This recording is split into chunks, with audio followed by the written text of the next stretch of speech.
Ce n'était pas l'onction, mais tes émotions. Bienvenue dans Detox. Le mot onction est maintenant répandu dans nos assemblées.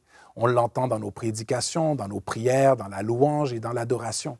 L'onction est cette capacité divine accordée à un homme pour accomplir la volonté de Dieu. Et l'onction est réelle. Et l'onction fait du bien et l'onction répond surtout à des besoins.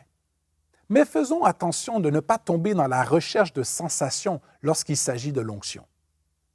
De nos jours, on associe l'onction à des accords musicaux, à une atmosphère. Il n'est pas rare maintenant d'entendre dans certains concerts ou même services juste un accord musical. Ton, ton. Et là, tout d'un coup, on a des frissons et on sent la présence de Dieu.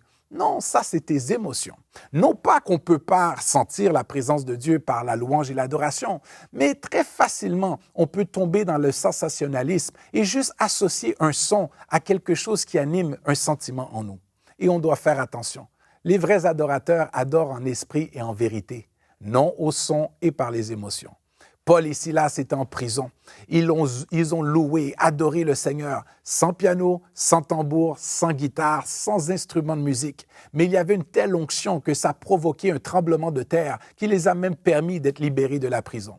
Donc, le problème n'est pas la musique. Le problème est la disposition qu'on a à adorer le Seigneur. Ne faisons pas l'erreur de tomber dans nos émotions par des sons et des sensations, mais cherchons vraiment la présence du Seigneur. C'était une autre dose de Detox.